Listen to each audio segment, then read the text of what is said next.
Saya menjawab atau menjelaskan? Jelaskan. Oke, kalau menjelaskan begini dulu, Bung. Kita jangan, ini Bung Refli ini kan kawan dekat jadi banyak berguru. Jangan ada yang menulis kata termul untuk saya. Itu sangat tidak apa namanya? Bukan soal apa, tidak menggambarkan kebenaran.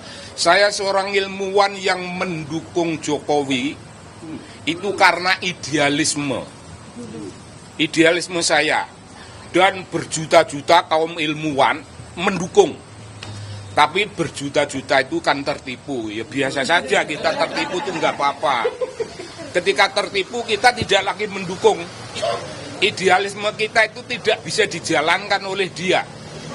Gagasan-gagasan dari dia, bahwa dia itu orang kampung, bahwa dia itu orang kelas bawah, bahwa dia itu tidak korup, itu ternyata tidak bisa dipanggul. Jadi saya tidak pernah menjadi termul, karena termul itu kan orang bayaran toh. Masa aku dibayar yang edan? Enggak pernah. Para ilmuwan itu semuanya tidak ada yang mendapat uang rokok. Rokok saja nggak dapat. Nah, sekarang itu deklarasi tingkat awal. Yang kedua, saya hadir di sini sebagai orang yang akan menjelaskan dunia keilmuan dalam bidang kebudayaan. Nah, yang dijelaskan itu metodologi penelitian. Itu akan saya gambarkan mulai dari datangnya inspirasi meneliti, sampai merumuskan proposal, sampai merumuskan instrumen penelitian. Instrumen penelitian ada dengan wawancara, ada dengan studi dokumen atau archive research, ada yang studi media. Studi media itu ada penting, itu bukan media berita pada umumnya, tapi itu kalau media menuliskan investigatif journalism atau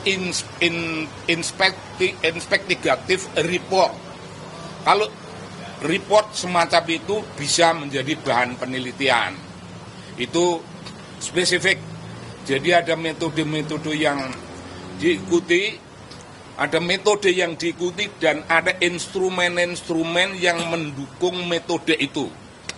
Itu begitu rupa sampai pada suatu pernyataan, wah, data kita belum lengkap, maka kita harus melakukan, umpamanya tadi kita mulai dari wawancara, ya wawancara ulang, itu check and recheck.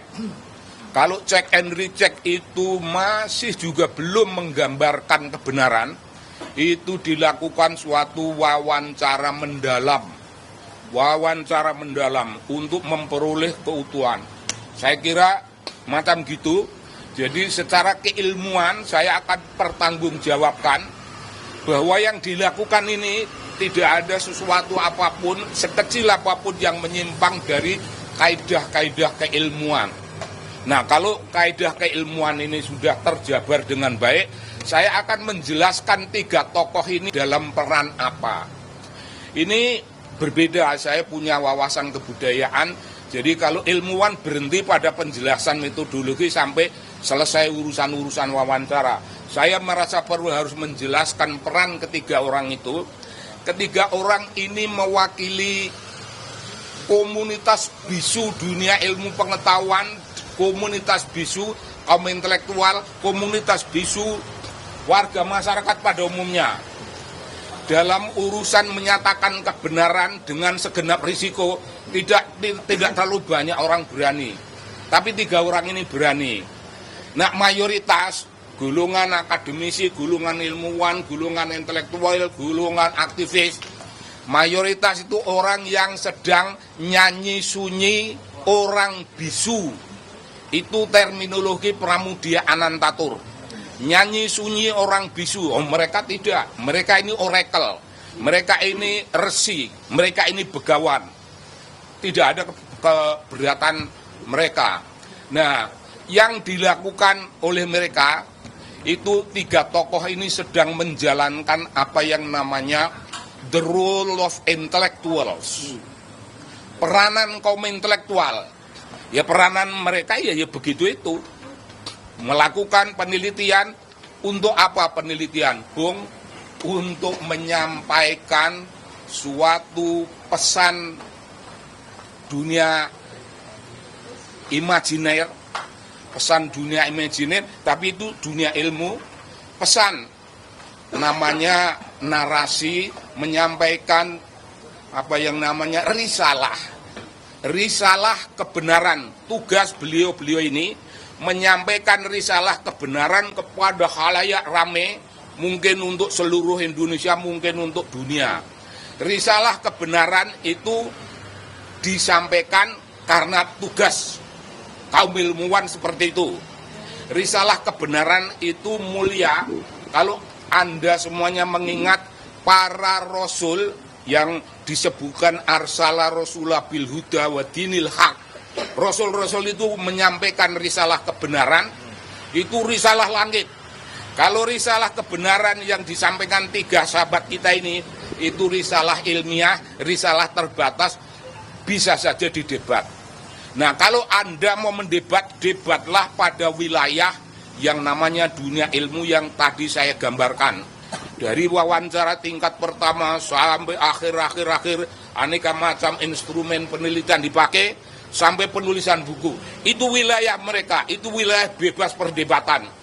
Tapi kalau orang memain-mainkan gosip, memainkan apa yang namanya kecemasan melalui media, itu ya boleh saja, ini zaman bebas seperti ini, tapi itu bukan wilayah perdebatan akademik, itu perdebatan omong kosong. Ya kalau perlu kita layani, mungkin saya bisa melayani, tapi kalau enggak ya ngapa itu melayani begitu, kita ngerokok saja lebih baik. Ngopi, gak usah dilayani yang begitu-begitu. Jadi ingat, wilayah perdebatan beliau-beliau itu mulai dari inspirasi pertama untuk meneliti sampai ke selesainya penelitian, sampai ke selesainya penulisan. Apakah masih ada waktu saya? Silakan. Kalau masih ada, saya ingin menjelaskan. Itu penjelasan ilmuwan, sekarang penjelasan budayawan. Tapi nanti habis pemeriksaan press conference lagi kita. Itu enggak masalah. Penjelasan dari perspektif kebudayaan, saya merasa perlu. Setelah mereka, beliau-beliau bisa melakukan deskripsi yang sifatnya analytical, deskriptif analisis terhadap hasil-hasil, terhadap fenomena lapangan yang terkumpul menjadi suatu body of knowledge. Menjadi body of knowledge, itu diperlukan kemampuan menulis. Kemampuan menulis itu namanya literary writing style. Gaya penulisan sastrawi. Bung, itu penting sekali. Pertama, bagi saya yang belajar antropologi itu punya tradisi. Kalau mau menulis, orang-orang antropologi menulis kok kaku, itu belum dianggap. Jadi antropologi harus menulis dengan eloquent expression, langgam yang enak, langgam yang mudah dipahami oleh pembaca. Apakah itu hanya gaya penulisan antropologi saat ini? Oh tidak. Mulai abad 12-an, abad enlightened, itu di Eropa itu sudah ada sudah banyak orang yang menuliskan dunia ilmu dengan seni. Abad 19 sudah ada seorang ahli filsafat yang merumuskan pikirannya dalam bahasa seni. Itu jelas. Nah, dalam pikiran orang-orang semacam itu digambarkan mereka itu punya bengkel dalam diri masing-masing. Bengkel itu ada peralatan-peralatan, alat bengkel ilmiah itu saling meminjam dengan alat-alat bengkel kesenian. Dan karena itulah maka 7 menit lagi buat Pak. Oh, kalau gitu nanti kita bisa sambung sesudah selesai. Saya baru sampai bicara pada bengkel. Sekarang Bapak yang akan ganti berbicara. sisa ini terakhir ya pembicaraan. Download Tribun X sekarang. Menghadirkan lokal menjadi Indonesia.